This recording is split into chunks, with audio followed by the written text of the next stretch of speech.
Tadam!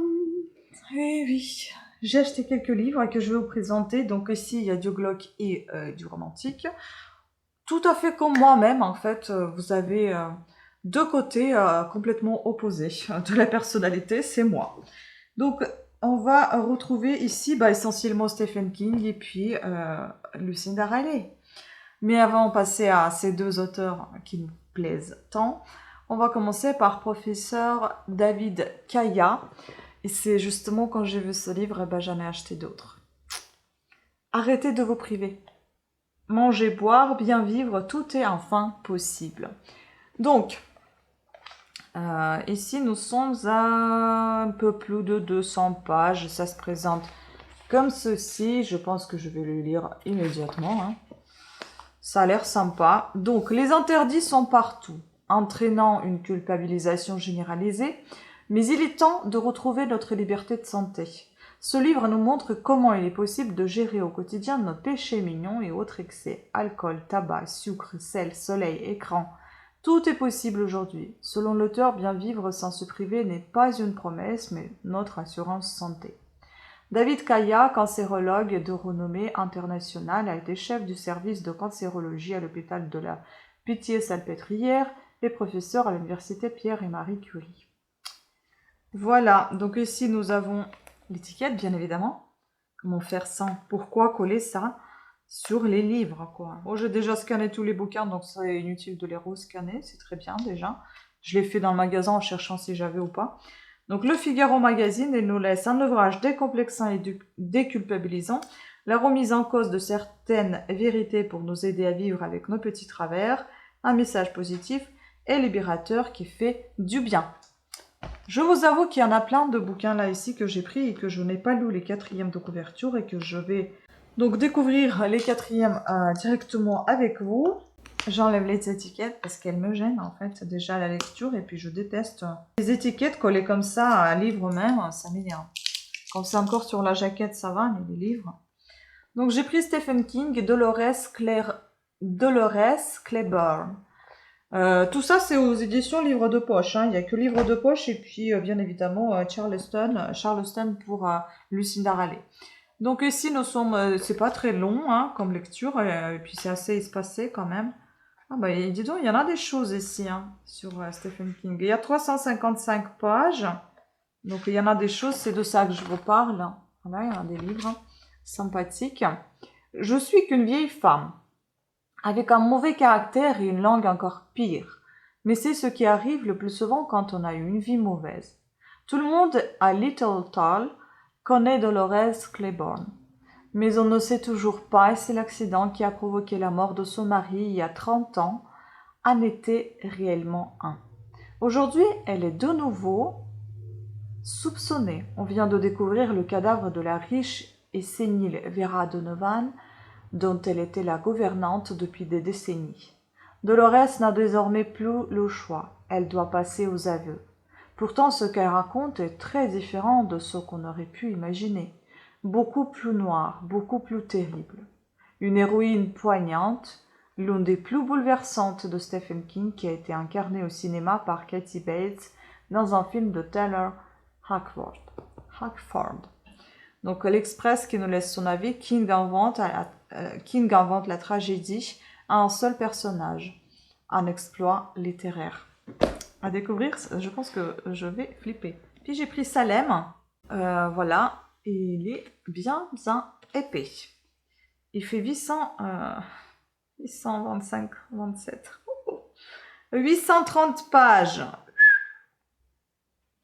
Ça va être long. Mais vu que c'est du Stephen King, peut-être ça va aller vite.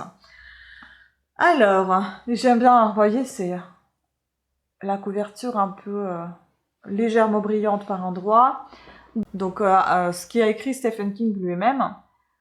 Salem est l'un de mes meilleurs romans, l'un des plus effrayants aussi. Alors éteignez la télévision et parlons vampires dans la pénombre, je pense pouvoir vous faire croire en leur existence. Donc ça c'est une fantaisie. L'Omen, 1970. Ben Mears revient à Salem et s'installe à Marston House, inhabité depuis la mort tragique de ses propriétaires, 25 ans auparavant. Mais très vite, il doit se rendre à l'évidence. Il se passe des choses étranges dans cette bourgade. Un chien est éviscéré, un enfant disparaît et l'horreur sans filtre se répand aussi inéluctable que la nuit qui descend sur Salem. Ah oui, un bonus, deux nouvelles sur le village de Salem, de nombreux passages coupés que Stephen King souhaitait faire découvrir à son public. Et postface de Stephen King, édition illustrée. Ah, c'est sympa ça. D'accord, d'accord. Un dernier pour la route. Ah oui, c'est pour ça qu'il y a autant de pages aussi. Bah écoutez, ça va être super intéressant, je pense. Et donc, ma chère et tendre, Lucinda Riley. Qu'est-ce que j'aime comment elle écrit. Qu'est-ce que c'est addictif. Qu'est-ce que c'est beau, doux, enveloppant, envoûtant même. Donc c'est vraiment très agréable cette autrice. Quel dommage qu'on va plus pouvoir découvrir d'autres de ses lectures. Alors ici, donc édition Charleston. Charleston ou Charleston, je ne sais pas, je pense que c'est Charleston plutôt qu'on dit. Donc la jeune fille sur la falaise, c'est connu et reconnu, et je pense que ça a été lu et relu, il y a en parlé sur des réseaux plusieurs fois. On est à plus de 640 pages. Donc ici, en plein chaos sentimental, Grania Ryan quitte New York pour aller se ressourcer en Irlande, dans la ferme familiale. C'est là, au bord d'une falaise, qu'elle rencontre Aurora Lisle, une petite fille étrange et attirante qui va changer sa vie. Grâce à de vieilles lettres datant de 1914, Grania va découvrir le lien qui unit leurs deux familles depuis des années. D'une histoire d'amour incroyable à Londres en temps de guerre à une relation compliquée dans le New York d'aujourd'hui, les destins des Ryan et des Lisle, c'est peut-être Leslie ou Lille, j'en sais rien, s'entremêlent tragiquement depuis un siècle. Mais quel est ce secret à l'origine de presque 100 ans de chagrin? Obsédante, exaltante et bouleversante, l'histoire d'Aurora raconte le triomphe de l'amour sur la mort. Inspirant, déchirant et complexe par Grazia. Et ensuite, le tout dernier, donc la romancière étrangère la plus lue en France. Donc elle était d'origine irlandaise, donc La Maison de l'Orchidée. Franchement, ça m'attire beaucoup. Et c'est le même avis envoûtant, bouleversant et intense par Grazia. Et nous sommes ici à presque 800 pages. Et en fait, à la fin, on a laissé de sortir la saga d'événements de Lucinda Riley. D'ailleurs, il me manque le tome 8 qui est déjà sorti, mais que je vais attendre en poche. Et je me demande si je ne l'ai pas acheté un livre audio, parce que j'avais hâte. On a Le Domaine de l'héritière, je ne l'ai pas. Les mystères de Fleet House, je ne l'ai pas. Il faut que je regarde. La chambre au papillon, je l'ai, je crois. La lettre d'amour interdite, il me semble, je l'ai. Le secret d'Elena, je ne sais pas, je crois pas.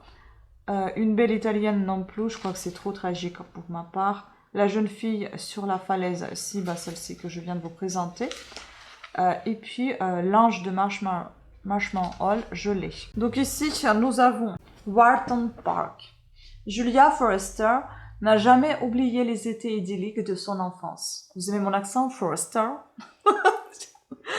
Passé à arpenter la somptueuse propriété où son grand-père prenait soin des plantes exotiques si rares dans cette région du Norfolk.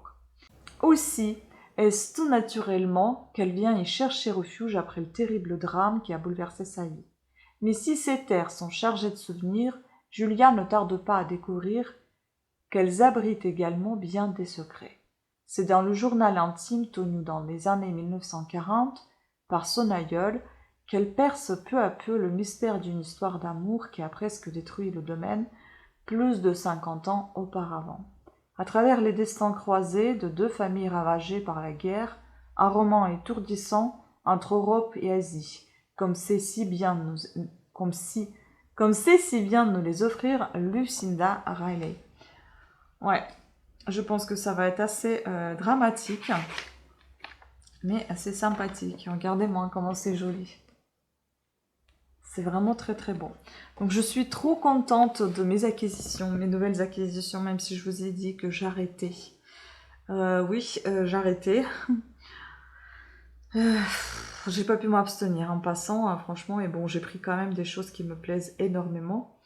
Je n'ai pas pris des choses autres que les auteurs que je connais déjà.